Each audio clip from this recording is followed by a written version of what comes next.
Welcome to Triumph and Disaster, a show dedicated to manly creativity and culture. Brought to you by your host, Cameron McHarg.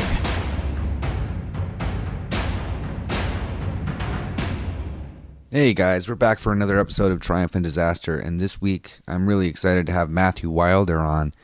And Matthew Wilder is an accomplished writer and director, and he's most well known for just recently being the screenwriter for Dog Eat Dog, starring Nicolas Cage and Willem Dafoe, and directed by the legendary Paul Schrader. And we started out, he's an extremely sharp guy and just really, really snarky and funny. And we started out, actually, in a way I'm kind of glad we don't have it, but another way I'm not. But we must have had probably like almost 20 or 30 minutes starting out talking just really about all kinds of funny shit, just Ron Jeremy and Steven Seagal and just going on these riffs. And then we finally started talking, and then we realized that the recording wasn't really going on at that point, so we had to start over. But then we started over basically right at about the point where we really started to talk about everything for real. So that's all in there. And we cover a lot about Dog Eat Dog and how that happened, and Eddie Bunker, if you're not familiar who he is, he's the guy who wrote the novel Dog Eat Dog, and he's written a lot of big crime novels that have turned into a lot of movies that you're familiar with, and you'll find out more about that if you don't know who he is. And just about drive-ins and the influence of drive-ins for us as kids growing up, and about Paul Schrader, and about just all kinds of different things about movies. And this really is kind of a movie dork episode, so if you're into movies, you're going to love this. If you don't know much about him, you're going to learn a lot, because the only guy who has a comparable encyclopedic film knowledge to Matthew Wilder is probably Quentin Tarantino, and that's arguable. Who knows more? It's that extensive. So here he is, and at the end, you're going to see that there's going to be there's sort of a dual episode. I'm going to go ahead and put them both out at the same time, I think, with Kevin Schulman. Kevin Schulman was on earlier. I think he was on only like the second or third episode of the show. And he's back. He actually stopped by. They're friends, and he actually stopped by the Kings Road Cafe where we're having coffee and doing this. And then we have kind of a dual three-way talk, and I'll put that on a different episode, but he kind of cuts in the middle of this, and you'll see that. Anyway, here's Matthew Wilder. Enjoy. All right, we're back. So, here's the deal, you guys. I have Matthew Wilder. We're here at Kings Road Cafe. We're on, and by the way, we were talking for about 30 fucking minutes. Yeah, we're good, and it wasn't recorded. We're gonna rewind to. We were talking about Ron Jeremy and Steven Seagal, and that's how it started. The picture hurts. So we were talking about how we met the first time, and it was about socking a guy, and so you guys missed all that stuff. Yeah. So, but then we were talking about how. So, do you want to introduce your? I'll do a little intro before this part. But we were talking about drive-ins and how you saw your first movie, and you were exposed to. You want to talk about that again? We'll just revisit that.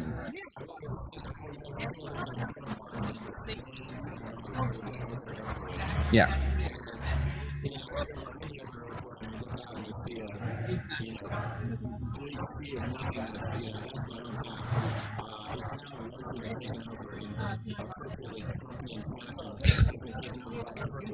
Oh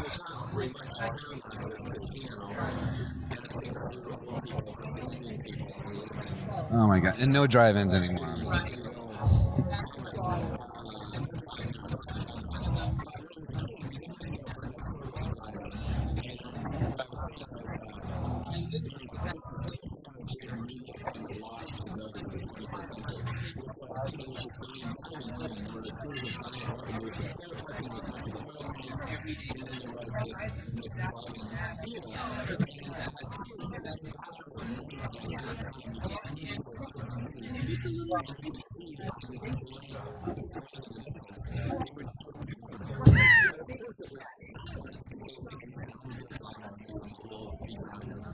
Right.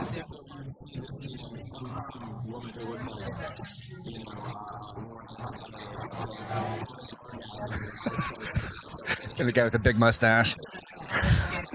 Yeah.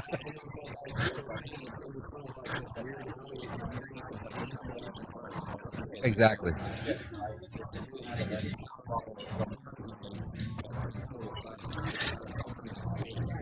And then I was talking about how big of an impact drive-ins were for me, and how my dad would take me to like Bruce Lee movies and whatever, Cheech and Chong movies, and how, I don't know, there's something about that was my first intro to movies. I mean, one of my first intros to it, and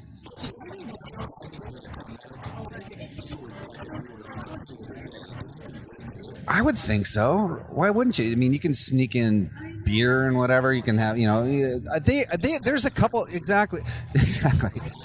There's a couple that exist, but they don't have, like, I remember them having, like, there'd be like a playground in the front. There'd be like this really bad snack bar with cardboard pizzas and like glue nachos but the movies were specifically like B-movie drive-in movies. If you go there today, it's probably like, I don't know, Transformers playing up there or whatever, you know what I mean? Mall movies. So it's kind of a different experience. Oh, okay. Yeah.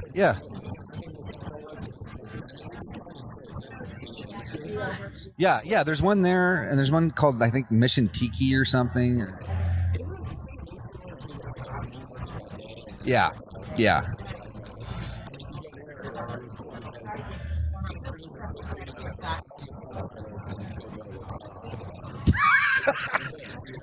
Just had to watch just the visual movie. Yeah. So speaking of drive-ins, I had this thought, like the drive-in that was in Heat has been paved over. Do you remember the drive-in in Heat? There's a scene where they ambush the guys. They pull up and Val Kilmer snipes them, and or Tom Sizemore, has the shotgun. There's a whole scene in Heat. And so I just thought this is kind of an interesting segue, because the character that John Voight plays in Heat is based on Eddie Bunker, who was... That's right, yeah. And I think he was still around then, and I think he actually advised Michael Mann a bit on that. And Eddie Bunker... We're going to get into who he is. He wrote one of my favorite books, Nobody's So Fierce, which we were talking a little bit about this before it cut off. But he was also, this might be an easier reference for some people listening, he was Mr. Blue in Reservoir Dogs, the older guy with the beard and the long hair. And if you look at that movie, and you look at Mr. Blue, and you look at John Voight, looks a lot like him in there. So that's what he was kind of, and even though his speech patterns, exactly. Did you ever get to meet Eddie Bunker, by the way?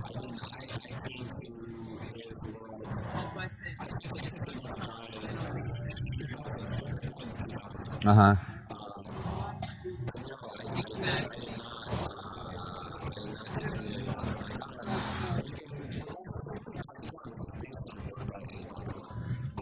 Which you just so people know. Okay.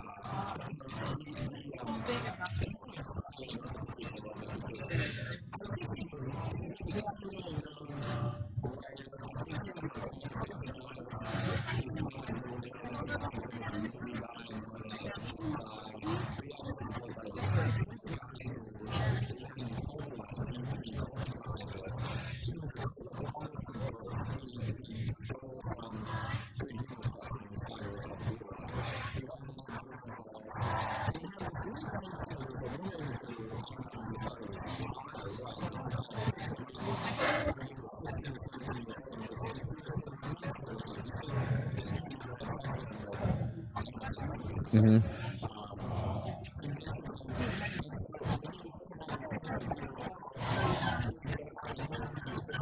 Took him back under her wing?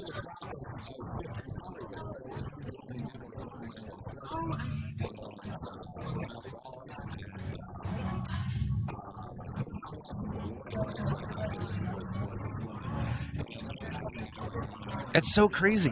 Yeah, I never knew that. So he'd be in the total underworld, and then he'd be hanging out with those guys.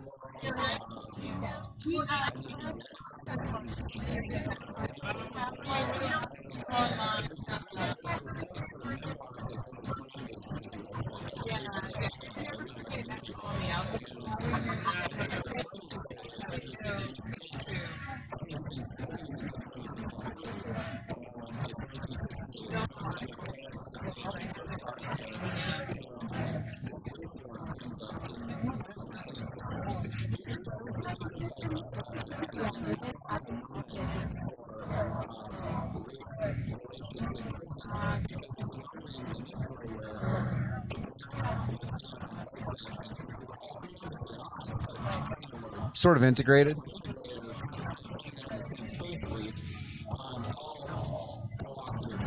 And it's been that way ever since, hasn't it?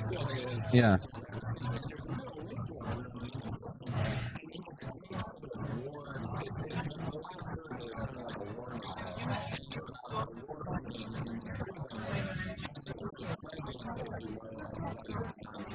Mm-hmm. Trying to have diplomacy and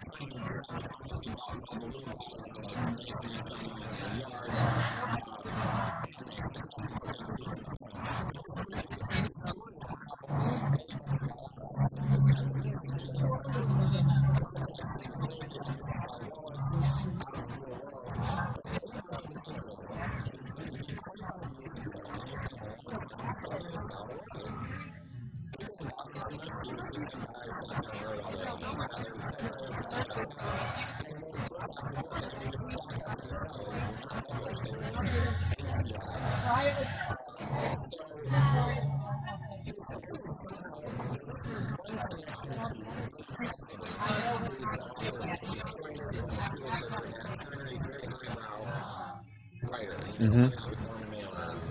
Okay.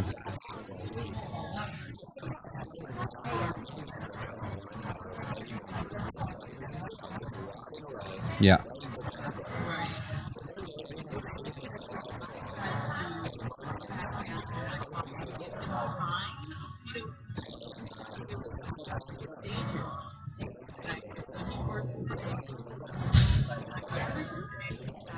What?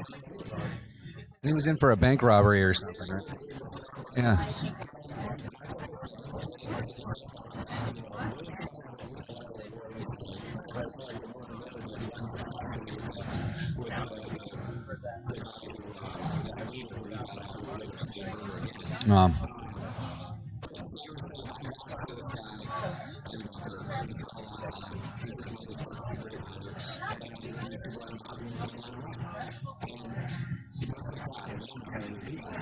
Right.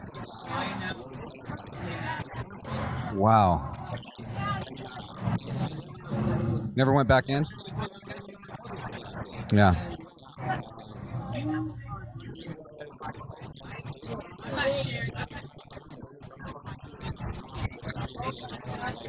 Yeah.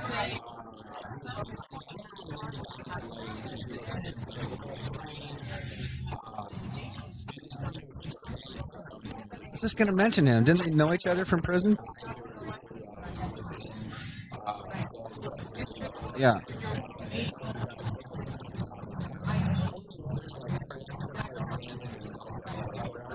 Okay. Right. Sure.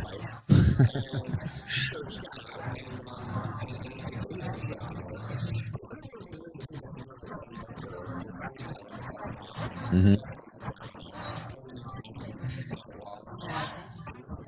Yeah, Emmett Walsh.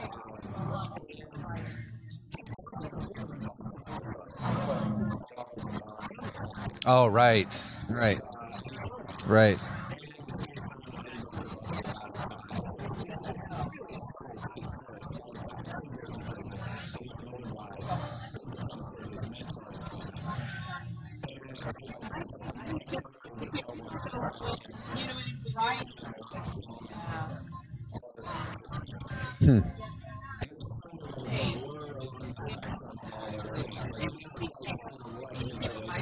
Yeah.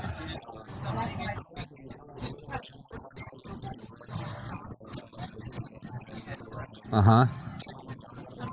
Tom Arnold. He can surprise you sometimes, can't he? Yeah, it's true. It's true. Yeah.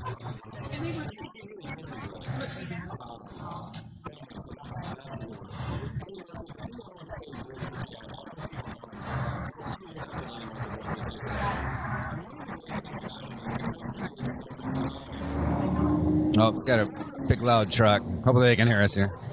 No, I think he can hear you. Go ahead. Hold it close.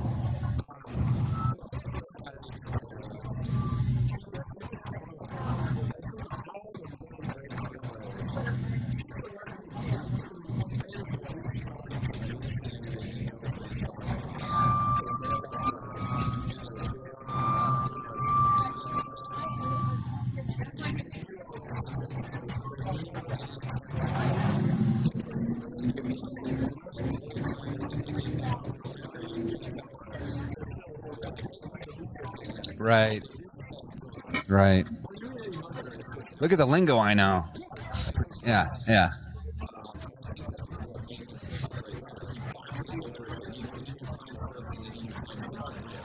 I mean, I remember, not to go out too far about him alone, but reading No Beast So Fierce, which at the time, this is, I think, the early 2000s, I paid like $40 for this paperback. It's reissued now, and I had to get it from like the UK. Yes, exactly. But just the dread. I mean, it was... he really puts you in there, you know. He really puts you in there, and I felt such a sense of dread, and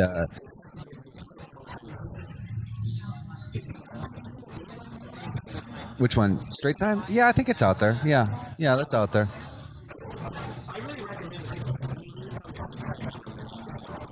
Yeah.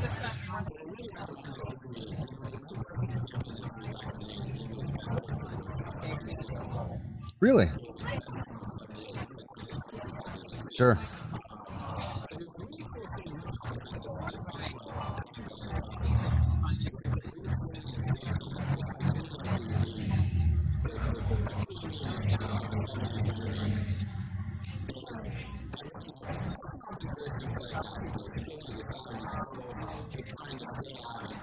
Get clean or straight, yeah. Yeah.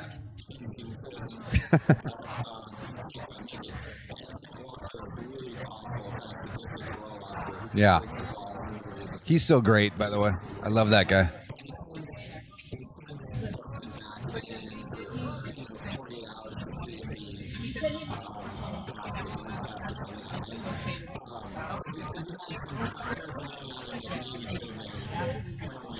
Okay.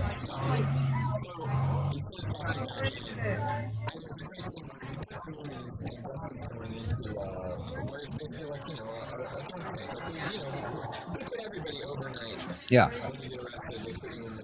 Just some cell. Yeah.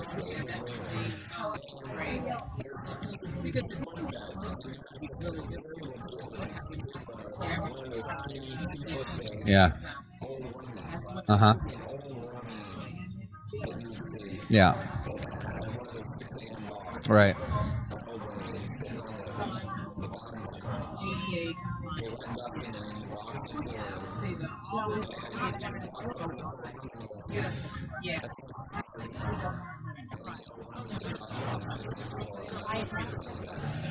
Just to show that he's done time and right. First thing he did. Yeah. So obviously he's had some experience doing time. So yeah. So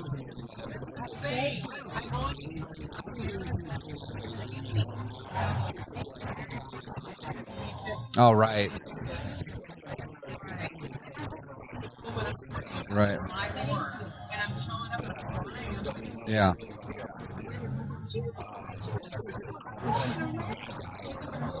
No, but well, he's just of course. But I think you really hit on a big thing there with that really really bothers me, man. And you were seeing it so much with just people being offended by everything so much, and you can't even write something like that. I've talked about this recently too, where like you can't. There are literally in colleges, and I mean, you know, like Yale, Ivy League, wherever, where there are warnings. They have to give warnings before they read certain novels because they might have triggers that will make people offended or go into a little ball in the corner or something. I can't even. It makes me. I think it's actually kind of scary, but I mean, it makes me really angry that you can't do something like that in that movie, like a scene like that, without criticism from all the, you know, all the blogs or all the fucking millennial, you know, whatever, what, like Vulture or whatever.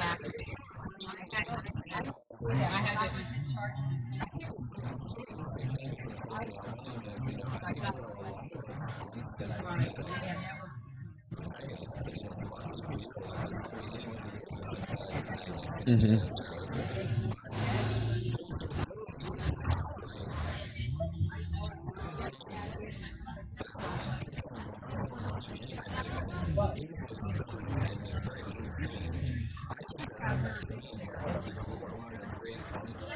unsympathetic moments of all time. And one of the great pieces of writing is breaking down inconsistencies.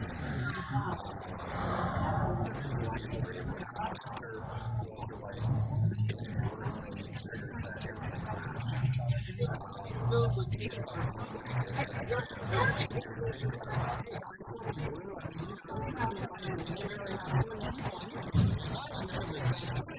Yeah.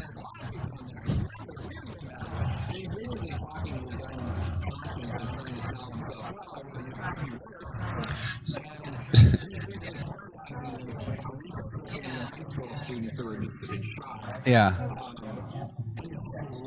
Yeah.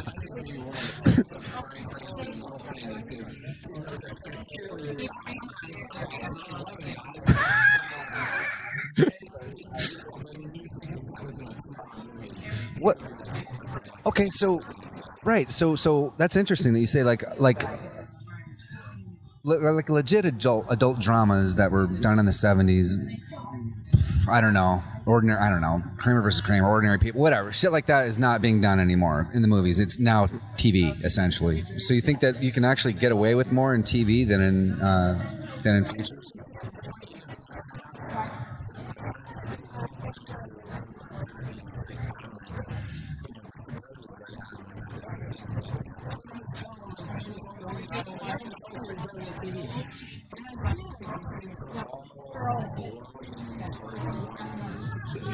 TV and movies are sort of one thing, yeah.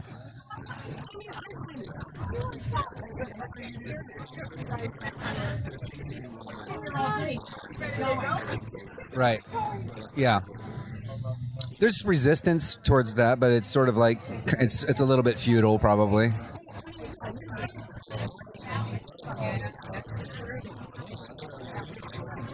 Yeah. Yeah.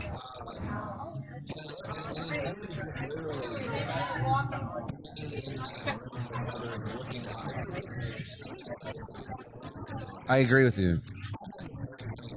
Although I think there are fewer and fewer of us that think that way, but that look at it as a sort of a communal religious kind of ritual, an experience that way. I mean, and you can get into the whole argument of like the actual film projection and the flicker and how that makes you feel like. You know what I'm getting to? Where there's like states, whether it's alpha or beta, whatever states your brain is in, that you can get into. Which this is, I think, really interesting. We've talked about this once before around a campfire. When you stare into the flicker of a flame, you kind of go into this trance-like state, right?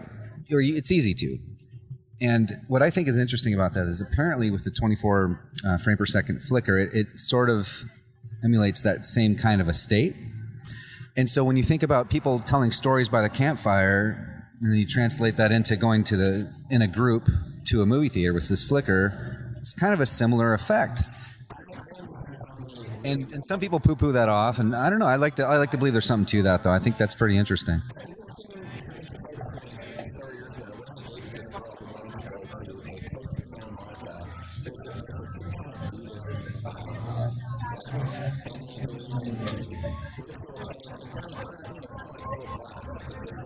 Right.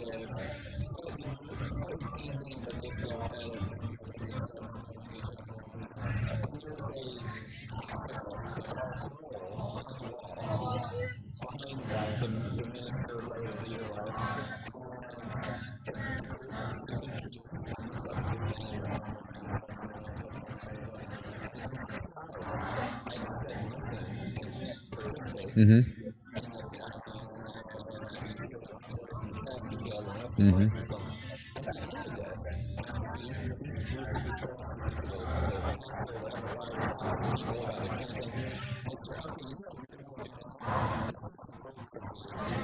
What?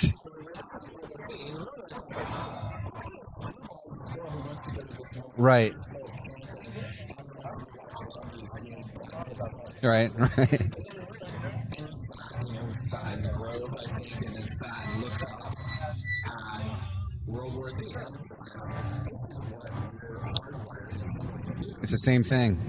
In groups and look up. I mean, you're saying looking into the fire, which I guess is sort of a reflection of the stars. Sure. But we're meant to be together and look up There.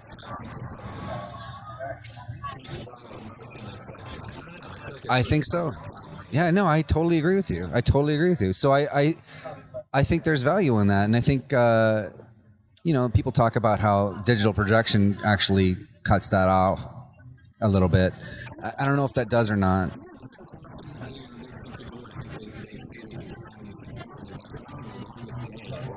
Mm-hmm.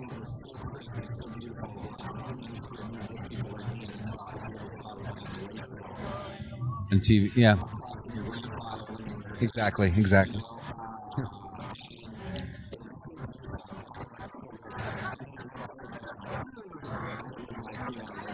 Digitized, like, oh no. But you never noticed. Yeah. Right.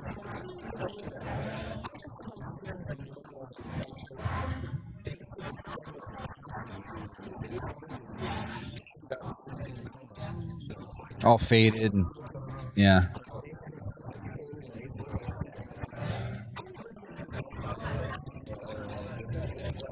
Just so everybody know, the new Beverly Cinema here in LA, it's Tarantino's theater now. Yeah, and he's adamant about it's all 35 millimeter. Oh, sometimes 16, but it's all film projection. Yeah, exclusively. Yeah.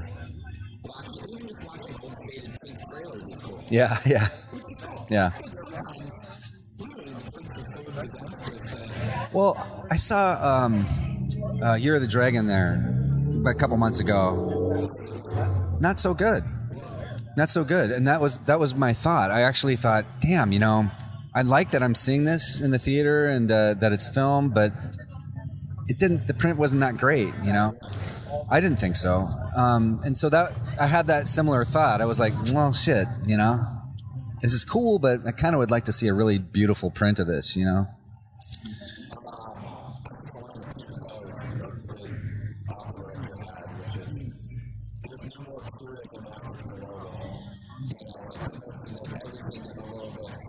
Right.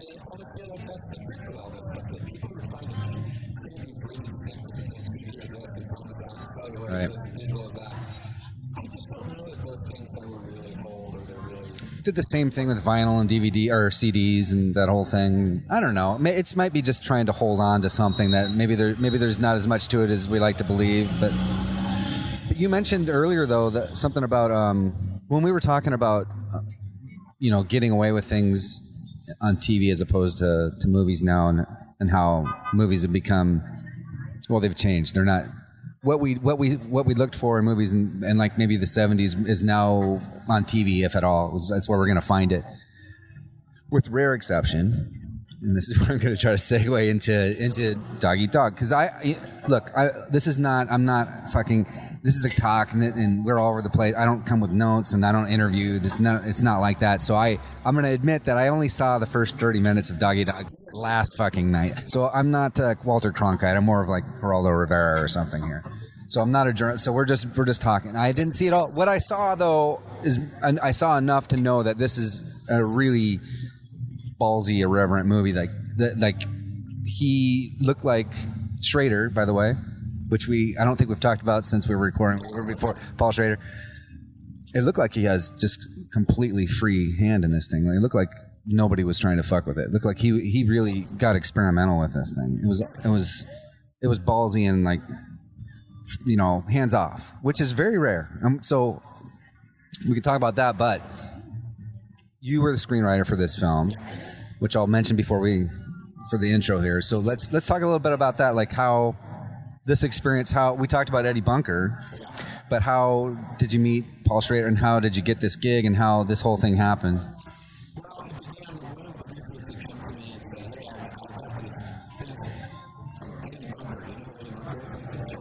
Mm-hmm.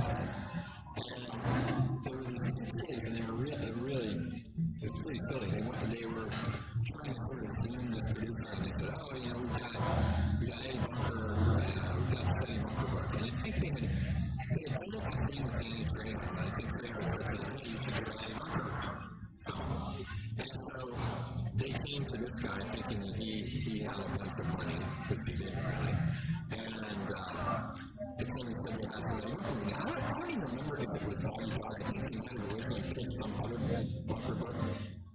but I had known doggy dog and kept my eye on it. So, we met them and it was hilarious. These kids were ridiculous. We met with them and I said to them, okay, so doggy dog, whatever. So this one, you guys have an option. And they said, oh yeah, man, we got a lot of options. And then I sort of like,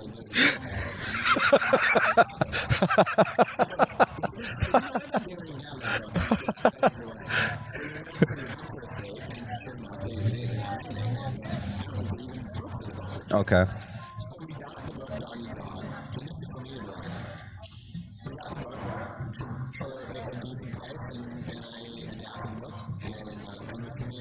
Okay, I didn't know that.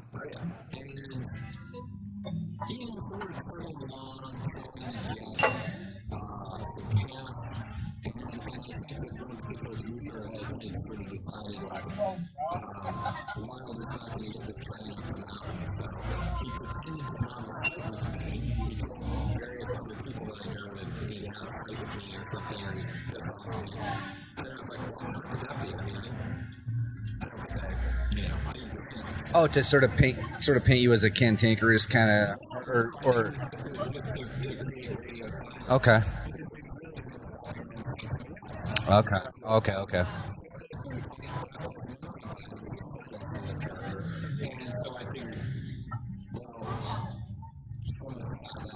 Okay.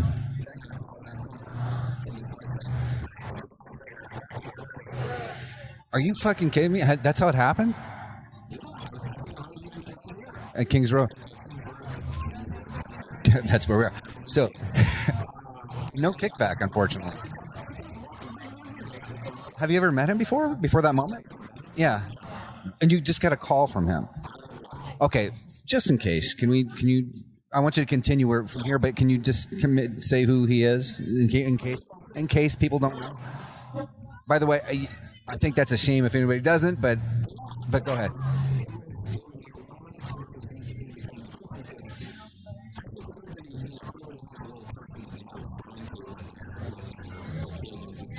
Right. Mm-hmm. Mm-hmm.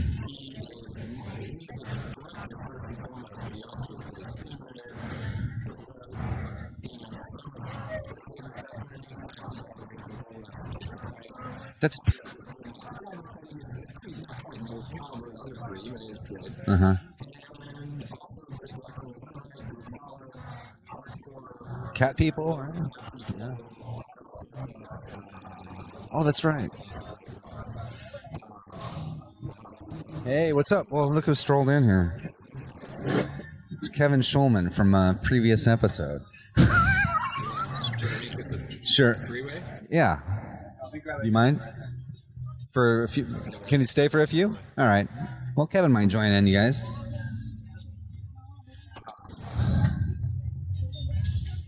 So,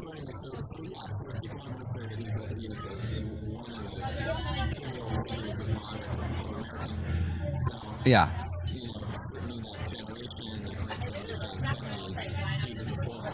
Yeah.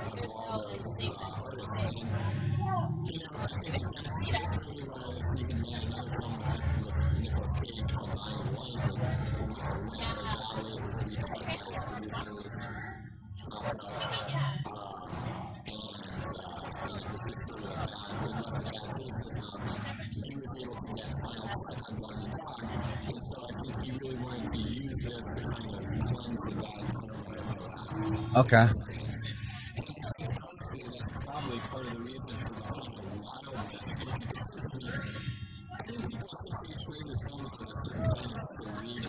Yeah.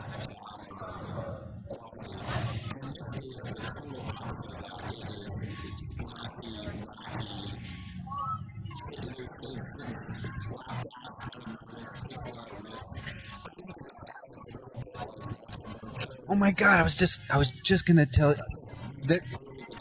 Well, what I was gonna say specifically about that, yeah, that's, and maybe I'm wrong. Is this my own? I had this thought while I was watching it last night about, to me, one of the scariest moments, and this might sound bizarre, but I don't know why it's so scary and disturbing to me, was the scene with Rodney Dangerfield and Natural Born Killers. It scared the shit out of me. It's just, I think it's so brilliant too. It blew my mind when I saw it, and for some reason, that's what I thought of when I was watching Dog Eat Dog, and that sort of shocking, dark comedy and that attitude.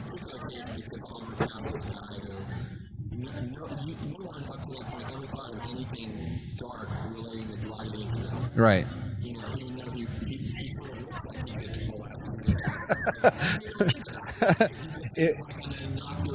But done in this innocuous sitcom fashion with the laugh track. Anyway. Oh my God. Gives me goosebumps right now. But anyway, so I had that thought specifically when I was watching Dog Eat Dog last night, and I wanted to actually ask you about that. If there's sort of that tone, or if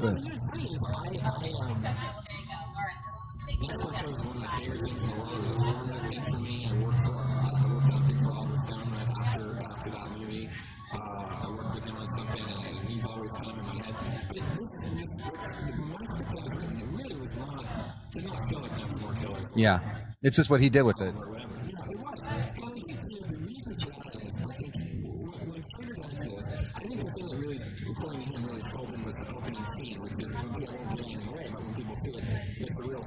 Yeah. Yeah, you're right.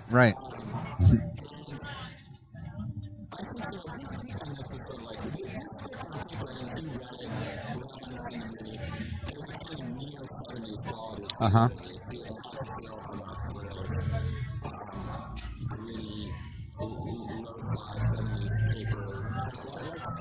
Uh-huh.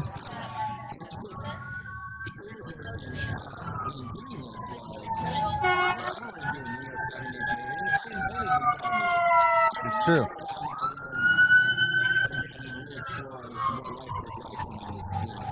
Right.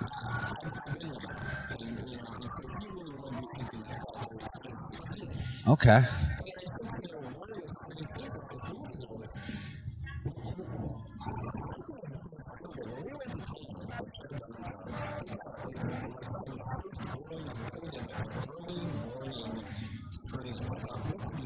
Right.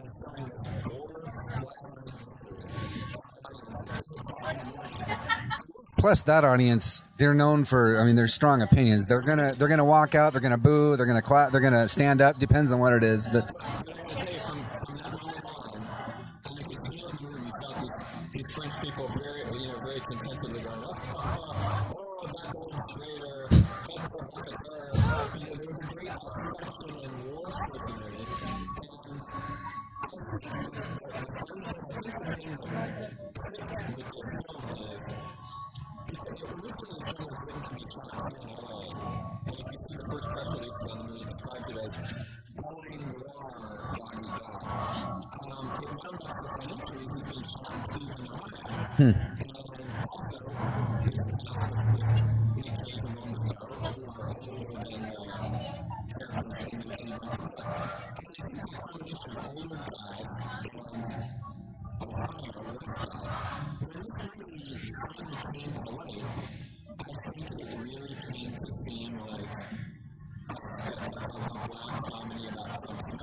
Yeah.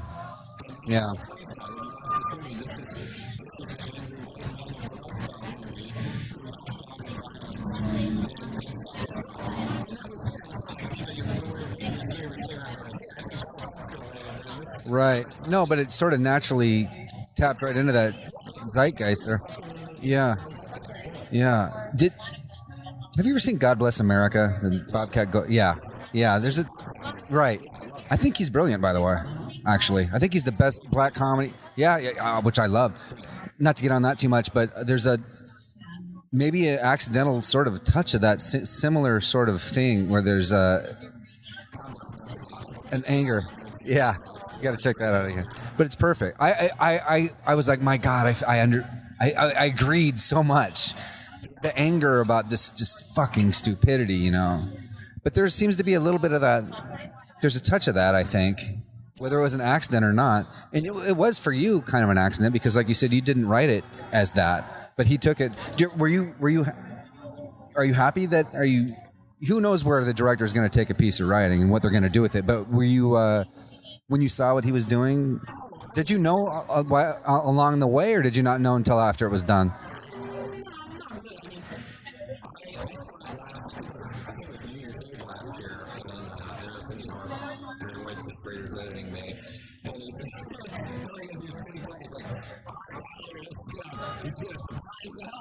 Yeah.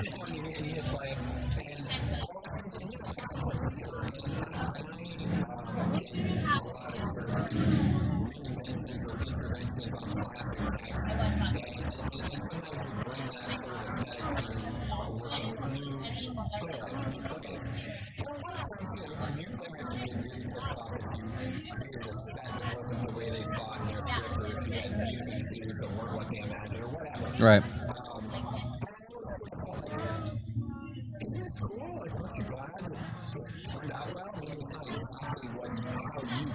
Right.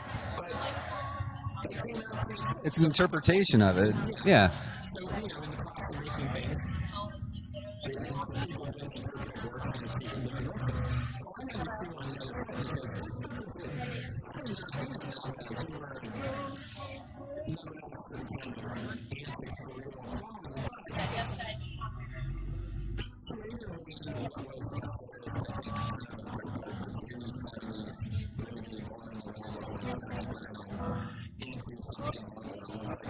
Yeah, absolutely.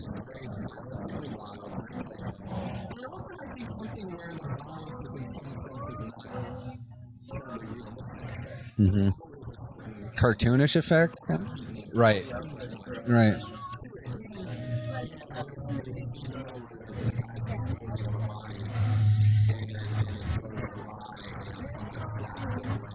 Yeah.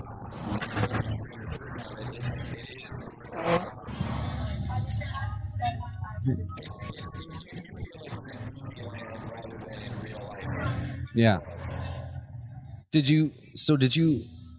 So tell me how, when he called you, did you basically shit yourself? Oh, okay.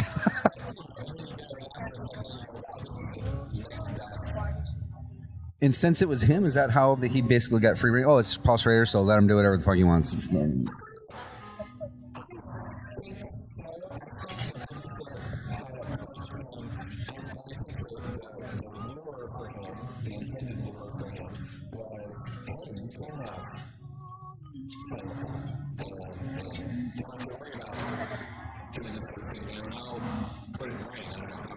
Right.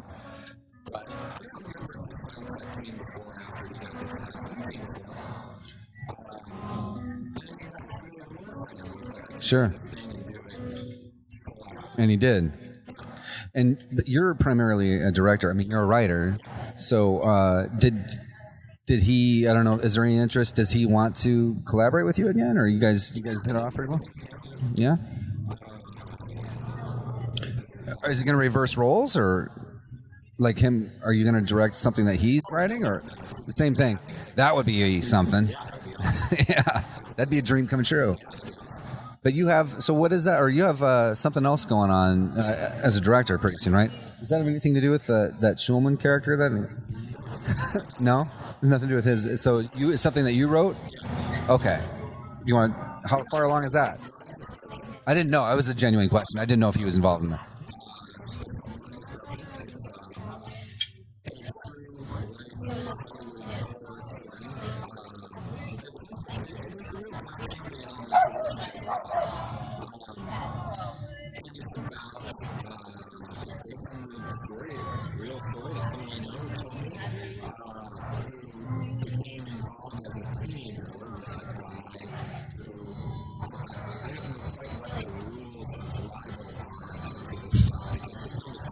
Okay.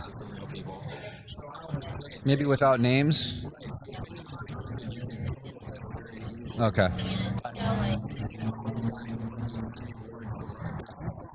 Okay.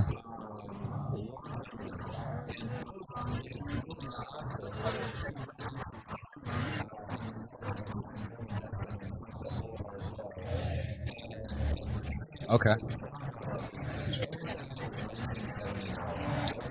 Time capsule. Yeah.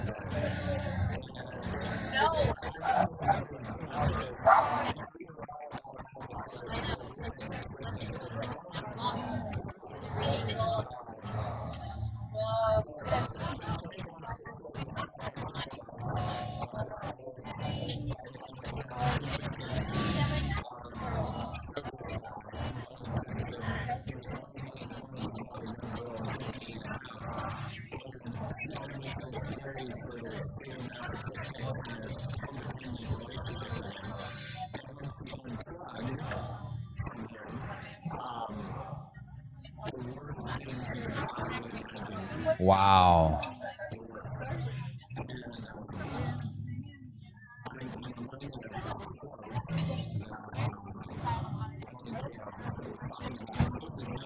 Mm-hmm.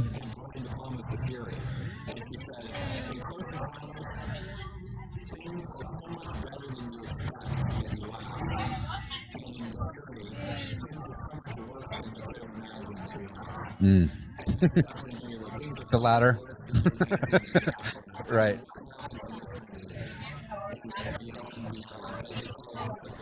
So you're gonna play it straight, though. I mean, you're not.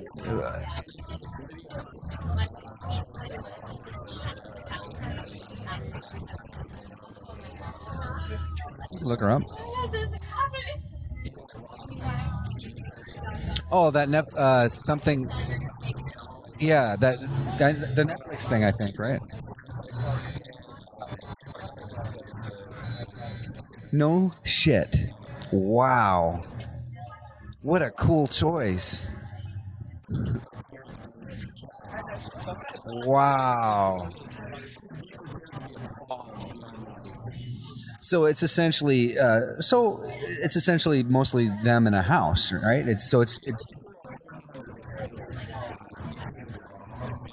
Mm-hmm.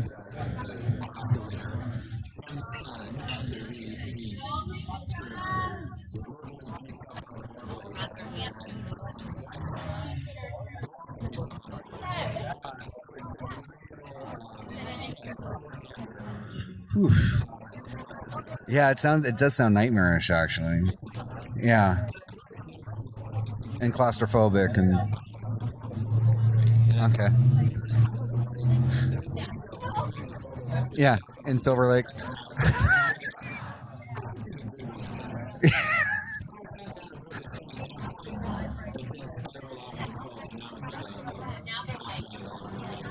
But that's still relatively right. But sometimes these kind of things, like, I don't know why I had this thought, but like The Beguiled. One of the most dreadful, The Beguiled with Clint Eastwood. You know that? Beguiled. My English needs help. Is what? Oh, it is. That's right. I read that. That's basically in a bed. I mean, that's like in a room for most of the movie, and it's one of the most dreadful. I mean, the dread. Yeah, you gonna check that out again? Yeah, I'm glad we brought it up. But you know what I mean? So, I mean, that was done really well. I was thinking, I don't know. I've had that thought. I thought of that movie for some reason when you described this new one. You know, where you're stuck in one place and.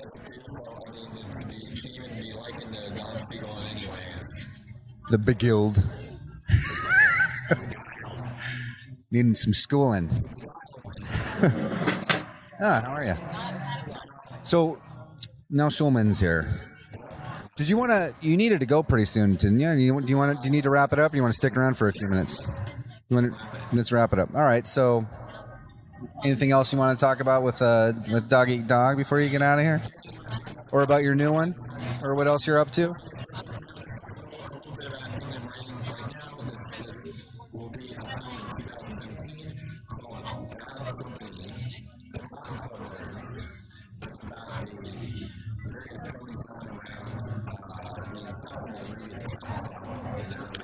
About the movie. Interesting.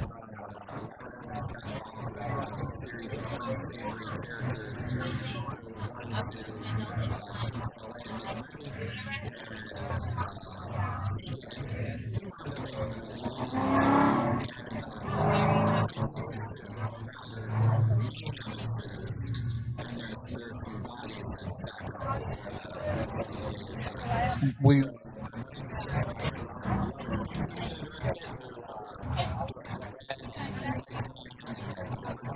Okay. Wow.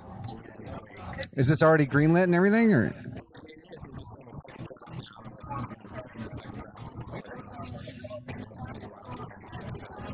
What's that one called again?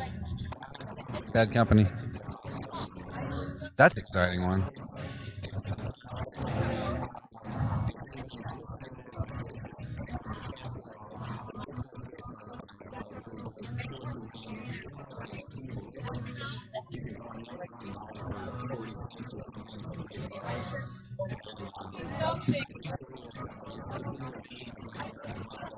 Right.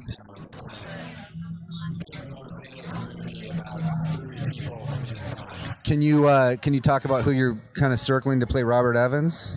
We can't say so. If anybody doesn't know who Robert Evans is, check out the documentary "The Kid Stays in the Picture." That's all you got to do.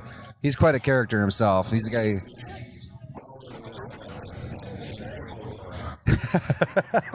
So just see that documentary, and then this will all make more sense.